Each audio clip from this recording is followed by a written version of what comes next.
میں آپ کا نام اس لیے نہیں لیتا کہ میرا نام لینے سے آپ کی شان بڑھتی ہے، بلکہ میں آپ کا نام اس لیے لیتا ہوں کہ میری بات سننے کے قابل ہو جاتی ہے۔ اس وقت لوگ قرآن و سنت سے نابلد ہے اور نعت خوانی لکھنا بیٹھ جاتے ہیں۔ جی ہم ثنا خوانی کرتے ہیں، ہم نبی علیہ السلام کی نعت خوانی لکھتے ہیں۔ جب آپ کو قرآن سے تعلق نہیں ہے، حدیث پاک سے تعلق نہیں ہے، جب آپ کو یہ نہیں پتا قرآن پاک کی منسوخ آیات کتنی ہیں، احکام کے بارے میں آیات کتنی ہیں، اور میرے آقا صلی اللہ علیہ وسلم کی حدیث احکام کے بارے میں کتنی ہے، قرآن و سنت کے اصول کیا ہیں، ضابطے کیا ہیں، جب نہیں پتا پھر عجیب و غریبی باتیں، عجیب و غریبی الفاظ کہے گا، وہ جہالت جو وہ اپنے اشعار میں کہے گا وہ پھیلتی بھی چلی جائے گی۔ جنت جائے گی سواری آپ دی، اگے اگے حضرت بلال ہوندے، یہ کس نے آپ کو بتایا؟ قرآن میں آیا ہے، حدیث میں آیا ہے۔ جب میرے آقا صلی اللہ علیہ وسلم کی حدیث نہیں ہے، آپ کو کس نے بتایا کہ نبی علیہ السلام کی سواری کی آگے آگے حضرت بلال ہوں گے؟ وَلَلْآخِرَةُ خَيْرٌ لَكَ مِنَ الْأُولَىٰ۔ اللہ فرماتا ہے حبیب آپ کے لیے ہر آنے والی گھڑی پچھلی گھڑی سے بہتر ہے۔ میرے آقا صلی اللہ علیہ وسلم کا ذکر خیر دن بدن بڑھتا جا رہا ہے۔ وجہ یہ ہے کہ بڑھانے والا بندہ کو عام نہیں ہے بلکہ وہ رب کی ذات ہے، اس لیے میرے آقا صلی اللہ علیہ وسلم کا ذکر خیر دن بدن بڑھتا رہے گا۔ نبی پاک صلی اللہ علیہ وسلم کی عظمت و شان ہماری محتاج نہیں ہے بلکہ میرے آقا صلی اللہ علیہ وسلم کی شان رب بلند کر رہا ہے۔ وَرَفَعْنَا لَكَ ذِكْرَكَ، رب کہتا ہے بے شک ہم نے آپ کا ذکر آپ کی خاطر بلند کر دیا، اور وہ آنے والے وقتوں کے اندر دن بدن بڑھتا ہی رہے گا۔ کوئی خطیب، کوئی نقیب، کوئی نعت خواں نبی پاک صلی اللہ علیہ وسلم کی عظمت و شان کو بڑھا نہیں سکتا، بلکہ رب نے جو شان اپنے حبیب پاک علیہ السلام کو دی ہے صرف اس شان کو بیان کرتا ہے۔ حسان بن ثابت رضی اللہ تعالیٰ عنہ کہا کرتے تھے کہ آقا میں آپ کا نام اس لیے نہیں لیتا کہ میرا نام لینے سے آپ کی شان بڑھتی ہے، بلکہ میں آپ کا نام اس لیے لیتا ہوں کہ میری بات سننے کے قابل ہو جاتی ہے۔ میرے آقا صلی اللہ علیہ وسلم کو اللہ نے وہ شانیں، وہ عظیم مراتب عطا فرمائے جو کسی عقل اور کسی بندے کی سمجھ میں نہیں آ سکتے، لیکن ہر طبقے کے اندر اور ہر محاذ پہ اصلاح کی گنجائش باقی رہتی ہے۔ بندہ جس مرضی بڑے مرتبے پہ پہنچ جائے لیکن پھر بھی اس کو اصلاح کی گنجائش رہتی ہے۔ ہمارے ہاں جو نعت خوانی کی جاتی ہے اس کے لیے بارے میں کچھ چند چیزیں آپ کی خدمت میں عرض کروں گا۔ سب سے پہلی بات یہ ہے کہ نعت لکھنے کے لیے معیار کیا ہونا چاہیے۔ نعت لکھنے کے لیے معیار قرآن و سنت کو رکھنا چاہیے، لیکن جس بندے کو قرآن سے واقفیت ہی نہیں ہے، جس بندے کو حدیث پاک سے واقفیت ہی نہیں ہے، بتائیں وہ قرآن و سنت سے جب واقفیت ہی نہیں ہے تو کیسے وہ ثنا خوانی کر پائے گا، کیسے وہ نعت کو لکھ پائے گا۔ نعت خواں تو ہوتے تھے حضرت امام بصیری رحمت اللہ تعالی علیہ جیسے، کہ جس وقت فالج کا حملہ ہوا تو آپ باوضو ہو کے رات کی تاریکی میں قلم دواد لے کے بیٹھے تو لکھتے لکھتے 161 اشعار عربی میں نبی علیہ السلام کی شان میں لکھ دیے، اور پھر جب اس کے اندر محبت اور خلوص شامل ہوتی ہے تو پھر اللہ اسے شہرت بھی عطا فرماتا ہے، پھر اللہ تعالیٰ اس کو 4 دنگ کے عالم میں پھیلا بھی دیتا ہے، وہ ہر طرف پھیلنا شروع ہو جاتی ہے۔ نعت خواں تو ہوتے تھے حضرت شیخ سعدی شیرازی جیسے کہ جنہوں نے بلغ العلا بکمالہ کشف الدجا بجمالہ حسنت جمیع خصالہ، جب مصرع نہ ملا تو میرے آقا علیہ السلام نے اشارہ کیا گھبرانا، پڑھ لے صلو علیہ وآلہ۔ وہ کتنی محبتوں کے ساتھ میرے آقا صلی اللہ علیہ وسلم کی ثنا خوانی کرتے تھے۔ یہ بڑا مقدس پیشہ ہے، یہ بڑی مقدس عبادت ہے، اس لیے ہر بندہ نہیں کہ اٹھے اور نعت لکھنا شروع کر دے۔ نعت ہو تو میرے امام احمد رضا نے جو لکھی ہے، سب سے اولا والا ہمارا نبی، سب سے بالا والا ہمارا نبی، کیا خبر کتنے تارے کھلے چھپ گئے، پر نہ ڈوبے نہ ڈوبا ہمارا نبی، خلق سے اولیاء، اولیاء سے رسول، اور رسولوں سے یا اللہ ہمارا نبی۔ میرے امام احمد رضا نے جو نعت خوانی کی، جو نعت لکھی، وہ اپنی مثال آپ ہے۔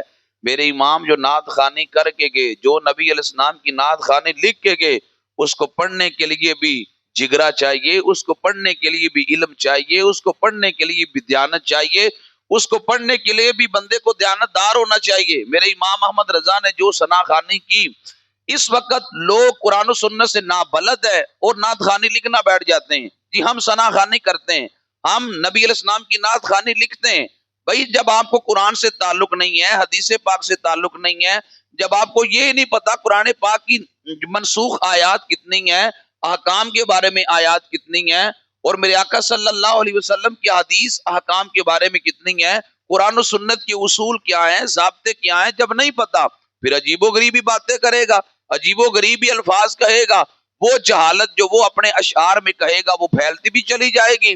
اب جنت جائے گی سواری آپ دی، اگے اگے حضرت بلال ہوندے، یہ کس نے آپ کو بتایا؟ قرآن میں آیا ہے، حدیث میں آیا ہے۔ جب میرے آقا صلی اللہ علیہ وسلم کی حدیث نہیں ہے، آپ کو کس نے بتایا کہ نبی علیہ السلام کی سواری کی آگے آگے حضرت بلال ہوں گے؟ اور بھائی وہ غلام ہیں سارے، میرے آقا علیہ السلام فرماتے سب سے پہلے جنت کا دروازہ میں کھٹکھٹاؤں گا، میرے لیے جنت کا دروازہ کھولا جائے گا، سب سے پہلے جنت میں انبیاء جائیں گے، بعد کے اندر مؤذنین جائیں گے۔ تو یہ ہمیں کس نے کہہ دیا نہیں وہ جنت میں آگے آگے ہوں گے؟ عشق محبت اپنی جگہ پہ، لیکن قرآن و سنت کو تسلیم کرنا تو یہ از حد ضروری ہے۔ پھر علم نہیں ہوگا، پھر اس طرح کے اشعار لکھے بھی جائیں گے اور پڑھے بھی جائیں گے۔ غرور حوروں کا توڑ ڈالا، لگا کے ماتھے پہ تل خدا نے۔ اب بھائی غرور تو گناہ ہے، تو آپ غرور اور گناہ کی نسبت ایک حور کی جانب کر رہے ہیں۔ آپ کو کس نے کان میں آ کے بتایا ہے کہ وہ جو جنت میں رہنے والی حور ہے اپنے حسن پہ غرور اور ناز کرتی ہے؟ جنت کے اندر تو کوئی گناہ نہیں ہے، جنت کے اندر تو کوئی غرور نہیں ہے۔ لیکن دیکھیں آج لوگ، اب جس نے لکھا ہے کیا اس کے پاس علم تھا کہ وہ حور کی جانب غرور اور گناہ کی نسبت کر رہا ہے؟ یہ صرف ایک دو کی نشان دہی میں نے کی ہے۔ میرے امام احمد رضا کا مجمع لگا تھا، ایک نعت خاں کھڑا ہو کے اس نے ثنا خوانی شروع کر دی، پڑھتے پڑھتے وہ پڑھنے لگا، شان یوسف جو گٹی تو اسی در سے آ کے گٹی، یعنی نبی پاک علیہ السلام کی جانب اس نے اشارہ کیا۔ حضرت یوسف علیہ السلام کی شان جو گٹتی ہے وہ حضور علیہ السلام کے در پہ آ کے گٹتی ہے۔ باقی نبیوں سے شان ان کی بڑی بلند ہے، لیکن نبی پاک علیہ السلام سے تو کم ہے۔ میرے امام احمد رضا نے جب یہ جملے سنے تو جلال میں آ گئے، آپ فرمانے لگے ہمارے آقا علیہ السلام کسی کی شان گھٹانے نہیں آئے بلکہ شان بڑھانے آئے ہیں۔ تم کون سی بات کر رہے ہو؟ شان یوسف جو گٹی تو اسی در سے آگے گٹی۔ میں یہ جملے نہ بولوں کہ حضور اصلاح کرنے کیا جملے بولوں؟ میرے امام احمد رضا علیہ رحمہ کہنے لگے یوں پڑھو، شان یوسف جو بڑی تو اسی در سے آگے بڑی۔ فرمایا یہ لفظ بولو، میرے آقا علیہ السلام تو عظمتیں بڑھانے آئے ہیں، یہ قرآن کا فیصلہ ہے۔ تلک الرسل فضلنا بعضهم علی بعض، اللہ کہتا ہے ہم نے رسولوں میں سے بعض کو بعض پہ فضیلت دی ہے، یہ نہیں کہا ہم نے بعض نبیوں کے درجے کم کیے، کمی کی جانب تو قرآن نے لفظ ہی نہیں بولے، فرمایا ہم نے بعض کے درجے بڑھائے ہیں، ہمیں دیکھو یہ شریعت نے اصول دے دیا، تم یہ نہ کہو کہ عیسیٰ علیہ السلام کا مقام موسیٰ علیہ السلام سے کم ہے، بلکہ تم یوں کہو کہ حضرت موسیٰ علیہ السلام کی شان حضرت عیسیٰ علیہ السلام سے بڑھ کے ہے، تم بڑھوتری کی طرف جاؤ، کمی کی جانب نہ ہو۔ پھر میرے امام احمد رضا کا مجمع لگا تھا، ایک سناہا کھڑا ہو کے وہ کہنے لگا کب ہے درخت حضرت والا کے سامنے، مجنو کھڑے ہیں خیمہ لیلا کے سامنے۔ میرے امام جلال میں آ گئے، فرمایا کہ تو نبی پاک علیہ السلام کے روزے کو جو ہے وہ لیلا کے مجمع سے تشبیہ دے رہا ہے، اور تو کہہ رہا ہے کہ مجنو کھڑے ہیں خیمہ لیلا کے سامنے، کہ تو نبی پاک علیہ السلام کے روزے کو لیلا کے خیمے کے ساتھ تشبیہ دے رہا ہے۔ اللہ حضرت نے اس کو ڈانٹا، کہا حضور اصلاح کر دے، کیسے پڑھوں؟ فرمایا یوں نہ پڑھ کہ مجنو کھڑے ہیں خیمہ لیلا کے سامنے، بلکہ یوں پڑھ قدسی کھڑے ہیں عرش معلا کے سامنے۔ فرمایا کہ تو یہ نبی پاک علیہ السلام کی عظمت و شان کو تو سمجھ، وہ کتنی بڑی بارگاہ ہے، یہاں تو قدسی اور فرشتے بھی آتے ہیں تو بادب کھڑے ہوتے ہیں، یہ بارگاہ اتنی بڑی بارگاہ ہے۔ تو دیکھیں نعت خوانی کے لیے بندے کے پاس قرآن کا علم ہونا چاہیے، حدیث پاک کا علم ہونا چاہیے، پھر جا کے وہ اپنا قلم اٹھائے، اسے پتا ہو کہ نبی پاک علیہ السلام کا مقام کیا ہے، نبی پاک صلی اللہ علیہ وسلم کے اصحاب کا مقام کیا ہے، آل پاک کا مقام کیا ہے، اولیاء اللہ کا مقام کیا ہے، شریعت کے مسلمہ اصول کیا ہیں۔ جب یہ اصول و ضوابط بندے کے ذہن میں ہوں، پھر جب نعت خوانی لکھے گا تو ججے تلے الفاظ استعمال کرے گا۔ اگر قرآن و سنت کا مطالعہ ہی نہ ہوگا تو پھر ایسے اشعار لکھ جائے گا کہ وہ بے ادبی بھی کر جائے گا اور اسے خبر تک بھی نہ ہوگی کہ میں نے بے ادبی کی ہے۔ دین کے مسائل اتنے باریک ہیں۔ میرے امام احمد رضا کا مجمع لگا تھا، ایک عالم واقعہ معراج بیان کرتے کرتے لفظ اس کے منہ سے نکل گئے، نبی پاک علیہ السلام معراج کے موقع پہ اللہ کی بارگاہ میں تشریف لے گئے، اللہ حضرت نے جلال میں آ کے بٹھایا، فرمایا یہ جملے تم نے غلط بولے ہیں. کہا حضور اصلاح فرما دیں. میرے امام کہنے لگے تم یوں کہو نبی پاک علیہ السلام اللہ کی بارگاہ میں حاضر ہوئے، یہ تشریف باب تفیل سے ہے، اور اس کا مطلب ہے کسی کو عزت دینا. یا نبی پاک علیہ السلام معراج کے موقع پہ اللہ کی بارگاہ میں گئے تو عزت دینے کے لیے گئے؟ یہ تو جملہ ہی صحیح نہیں ہے. اس لیے جب پیر اپنے مرید کے پاس آتا ہے تو وہ تشریف لے کے آتا ہے، اور اگر مرید ہی بڑا ہو وہ کہے میں پیر صاحب کو تشریف لے کے جا رہے ہیں تو پھر یہ تو بے ادبی ہے. اس لیے دیکھیں ایک لفظ سے مفہوم کہاں سے کہاں پہنچ جاتا ہے.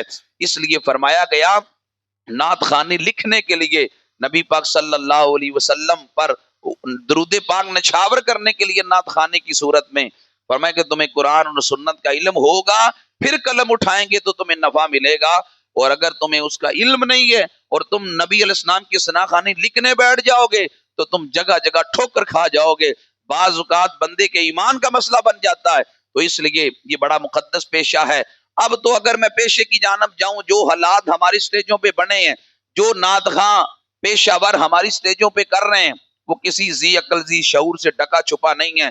تازہ کلین شیو کروا کے، جس نے سندھی ٹوپی ڈال کے 50,000 کی ڈیل کر کے آ کے نعت خوانی کرنی ہے، مجھے پتا ہے کیا اس کے الفاظوں میں اثر ہوگا، کیا لوگوں کے اندر نبی علیہ السلام کی محبت ہوگی. اب تو مجمع میں لوگ آنا چھوڑ گئے، اب کہیں پہ بچیوں کی جہیز کے نام پہ مجمعوں کو اکٹھا کیا جا رہا ہے، اور کہیں عمرہ کے ٹکٹوں کے نام پہ لوگوں کو جمع کیا جا رہا ہے، اور پھر عمرے کے ٹکٹ نکالے جائیں گے صبح اذانوں کے وقت 4 بجے. بیچارہ وہ عمروں کے ٹکٹ کے لیے بیٹھا ہوا ہے. اگر ہم لوگوں کو محبت دیتے اور ہم عشاء کے وقت پروگرام شروع کر کے 10 بجے دعا کرتے، وہ کام پہ جانے والا صبح کام پہ بھی جاتا اور نبی علیہ السلام کی محبت میں بھی وقت گزار کے جاتا.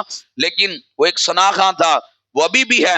اس کو جب کہا گیا فجر کے وقت اٹھایا گیا کہ نماز نہیں پڑھنی، تو غصے میں آ کے کہنے لگا اٹھانے والے کو ایک کام کروا لو ہم سے، یہاں تو نعت خوانی کروا لو، یہاں نماز پڑھا لو، ایک وقت میں 2 کام ہم سے نہیں ہوتے. اور بھائی جب حالات یوں بگڑ جائیں تو مجھے بتائیں پھر وہاں پیچھے کیا رہ جاتا ہے. اس لیے ان نعت خوانوں کو ترجیح دیں جو نبی پاک علیہ السلام کی شریعت کے پابند ہیں، جن کے چہرے پہ داڑھی ہے، جو ڈیل کر کے نہیں آتے بلکہ اللہ کی رضا کے لیے، اپنے نبی پاک علیہ السلام کی خوشنودی کے لیے وہ ثنا خوانی کرتے ہیں. اگر ہم ان کو ترجیح دیں گے تو انشاءاللہ ہم بھی اللہ رسول کی بارگاہ میں جو ہے وہ آزاد رہیں گے. اور اگر ہم نے ایسا نہ کیا تو ہم بھی ان کے ساتھ مجرم بنیں گے. ہم نے ان کی سہولت کاری کی اور ہم نے بلا کے مجمع میں ان کو پڑھایا، ایسے لوگوں کی تعظیم کرنا بھی مناسب نہیں ہے. اللہ تعالی ہم سب کو اس مقدس پیشے کو کما حق کو استعمال کرنے کی توفیق عطا فرمائے. وما علیہ الا البلاغ.